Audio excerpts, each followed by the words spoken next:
Cricket का सबसे बड़ा ड्रामा हमेशा ही पीसीबी और बीसीसीआई के बीच में होता है। कोई कितना ही कह ले कि भैया इंग्लैंड ऑस्ट्रेलिया बड़े हैं, लेकिन नहीं, भारत पाकिस्तान से ऊपर कुछ भी नहीं जाता है। और ज़रूरी नहीं है कि भारत पाकिस्तान के बीच में ड्रामा जब क्रिकेट की बात हो तो हमेशा पिच पर ही हो। ये ड्रामा आपको मीटिंग्स के दौरान भी देखने को मिल जाएगा। जैसे अभी फिलहाल एशिया कप को लेकर चल रहा है। इस बार एशिया कप की जो होस्टिंग है वो भारत के पास में है, लेकिन ऑब्वियस सी बात है, भारत और पाकिस्तान के बीच में इस समय बॉर्डर पर जिस तरह की टेंशन चल रही है, उसके बाद में थोड़ा सा यहाँ पर मुझे ऐसा लगता है कि ब्रेक लग जाना चाहिए। देखिए, वैसे तो हम लोग बहुत कहते हैं कि भैया पाकिस्तान को हम बॉयकॉट करेंगे, पाकिस्तान को हम बॉयकॉट करेंगे, लेकिन जब बात क्रिकेट की आती है तब कहीं ना कहीं ये बात कहना बेमाना तो नहीं होगा कि भारत लीनियंसी तो दिखा देता है। हर बार आईसीसी टूर्नामेंट में भारत पाकिस्तान अगर एक ही ग्रुप में है तो ये कोई इत्तेफाक से नहीं हो सकता, बल्कि यहाँ पर जानबूझ के दोनों टीमों को एक ग्रुप में रखा जाता है जिससे कि तगड़ी कमाई हो सके। अब एशिया कप में भी कुछ ऐसे ही हालात बनने वाले हैं। दरअसल बीसीसीआई और पीसीबी के बीच में एशिया कप 2025 का महासंग्राम शुरू हो चुका है। और ये सिर्फ क्रिकेट नहीं, बल्कि ये है एक पॉलिटिकल और इमोशनल जंग। चलिए आपको इस पूरी कंट्रोवर्सी के बारे में समझाता हूँ कि इस बार चल क्या रहा है। तो सुनिए दोस्तों, एशिया कप 2025 का सीन बिल्कुल फिल्मी है। इंडिया है इस टूर्नामेंट का होस्ट, लेकिन अभी तक ना तो शेड्यूल फिक्स हुआ है और ना ही वेन्यू। मतलब सवाल आएगा कि यार क्यों नहीं हुआ। तो जवाब यह है कि क्यों बीसीसीआई और पीसीबी के बीच में कोल्ड वॉर चल रहा है और इसके सेंटर में है ढाका, जहां पर एशियन क्रिकेट काउंसिल की मीटिंग को शेड्यूल किया गया है 24 जुलाई के लिए। लेकिन बीसीसीआई ने साफ तौर पर कह दिया है कि भैया हम तो ढाका नहीं जाएंगे। अब इस कंट्रोवर्सी की वजह क्या है, आओ थोड़ा आपको इसको ब्रेक डाउन करके समझाता हूं। देखिए, बीसीसीआई का साफ तौर पर कहना है कि बांग्लादेश में करंट सिचुएशन सेफ नहीं है और इसीलिए वो एसीसी की मीटिंग के लिए ढाका नहीं जाएंगे। उन्होंने एसीसी प्रेसिडेंट और फिलहाल पीसीबी के चेयरमैन मोहसिन नकवी से कहा है कि वेन्यू चेंज करो, लेकिन ऑब्वियसली बात है, नकवी भी तो अपनी चड्डी कस के बैठा हुआ है। तो वो बोल रहे हैं कि नहीं भैया, मीटिंग तो हम लोग ढाका में ही करेंगे। वैसे भी आजकल पाकिस्तान और ये बांग्लादेशियों का कुछ ज़्यादा ही याराना चल रहा है। एक भिखारिस्तान है तो एक कंगलास्तान है, तो जाहिर सी बात है दोनों का चलेगा भी। तो ऐसे में बीसीसीआई का स्टैंड क्लियर है कि भैया अगर मीटिंग ढाका में हुई तो हम बॉयकॉट करेंगे। अब यहाँ पर क्या सीन है, तो देखिए, सवाल यही है कि क्या नकवी इंडिया पे प्रेशर डाल रहे हैं, एक मतलब ज़बरदस्ती का।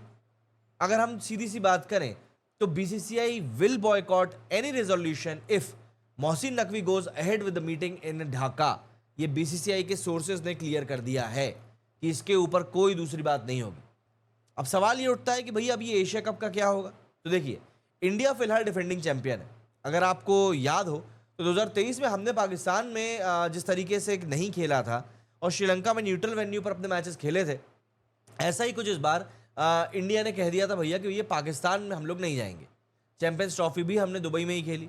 लेकिन अब बात और बड़ी हो चुकी है। सोशल मीडिया पे अफवाहें थी कि इंडिया ने एशिया कप और women's emerging teams Asia cup से हाथ खींच लिए। बीसीसीआई के सेक्रेटरी देवजीत सैकिया ने बोला है कि ये सब कुछ स्पेक्युलेटिव और इमेजिनरी है, मतलब फेक न्यूज़ के भी खेल चल रहे हैं यहाँ पर। और ऑब्वियसली बात है, पाकिस्तान फेक न्यूज़ पेडल करने में सबसे आगे ही रहता है। लेकिन अगर इंडिया एशिया कप से हट गया तो क्या होगा, सवाल ये है दोस्तों, ये टूर्नामेंट का दी एंड हो सकता है। क्यों? क्योंकि इंडिया के बिना एशिया कप का मार्केटिंग, टीआरपी, रेवेन्यू बिल्कुल धड़ाम से मुंह के बल नीचे गिर जाएगा। यूएई में इंडिया के फैंस का क्रेज देखा है ना, वो नहीं हुआ तो ब्रॉडकास्टर्स की बैंड बज जाएगी। एशिया कप का फ्यूचर अब बीसीसीआई और पीसीबी के हाथों में ही है। हाँ, एक बात को आप ये कह सकते हो कि यार नहीं, पीसीबी तो इंडिया के बिना भी जाएगा कराने के लिए। बिल्कुल जाएगा कराने के लिए और हो सकता है करा भी ले, लेकिन जो पैसा ये लोग इंडिया के साथ कमा सकते हैं, ये लोग अकेले सब मिलके भी नहीं कमा सकते। और ये सिर्फ बात क्रिकेट की नहीं है। दरअसल ये इंडिया और पाकिस्तान के बीच में जो बॉर्डर टेंशन चल रही है उसका भी इशू है। बीसीसीआई और पीसीबी के बीच में ये टग ऑफ वॉर पहले भी देखा गया है। 2023 के एशिया कप के समय पर, चैंपियंस ट्रॉफी के समय पर हर बार न्यूट्रल वेन्यू की ही बात होती। लेकिन इस बार पीसीबी के चेयरमैन मोहसिन नकवी, जो कि पाकिस्तान के इंटीरियर मिनिस्टर भी हैं, बीसीसीआई पे कुछ ज़्यादा ही जोर डाल रहे हैं। बीसीसीआई के साफ तौर पर कहना है कि हम किसी के प्रेशर में तो आने वाले हैं नहीं, और ये ढाका मीटिंग का बॉयकॉट तो बस एक्चुअली में शुरुआत है और कुछ भी नहीं। अब सवाल यह है कि क्या मोहसिन नकवी वेन्यू चेंज करेंगे या फिर ये एशिया कप का ड्रीम कैंसिल हो जाएगा।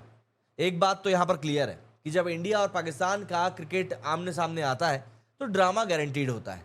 लेकिन यहाँ पर हम लोगों को वाकई में पाकिस्तान को थोड़ा सा उसकी औकात दिखाने की ज़रूरत है, क्योंकि देखिए, आप ऑब्वियस सी बात है, आतंक और क्रिकेट दोनों को साथ में लेकर नहीं चल सकते। और यहाँ पर हमको वो चीज़ एकदम क्लियर कट सामने रखनी पड़ेगी। हाँ ठीक है, पाकिस्तान से अगर मैच हो तो बिल्कुल नॉकआउट मैच हो, पर ये ग्रुप स्टेजेस वाले मैच खेलकर हमको अपनी बदतमीजी इन लोगों को नहीं दिखानी चाहिए। अब आप मुझे बताइए कि आपका क्या ख्याल है, क्या बीसीसीआई को अपना स्टैंड स्ट्रांग रखना चाहिए या पीसीबी को वेन्यू चेंज कर देना चाहिए? कमेंट बॉक्स आपकी राय के लिए ही है और आपकी राय वाकई में मद्देनजर रखते हुए ही चीज़ें होती हैं, तो अपनी राय ज़रूर दीजिएगा। और अगर ये वीडियो पसंद आया, यहाँ तक बने हुए हैं, तो वीडियो को लाइक, शेयर एंड चैनल को सब्सक्राइब जरूर कीजिएगा। एंड ऐसी क्रिकेट अपडेट्स के लिए हमारे साथ जुड़े रहिए। और हाँ, क्या लगता है आपको, एशिया कप 2025 होगा या नहीं, ये ज़रूर बताइएगा कमेंट बॉक्स में जाकर। मेरे इस वीडियो फिलहाल इतना ही। जय हिंद, जय भारत।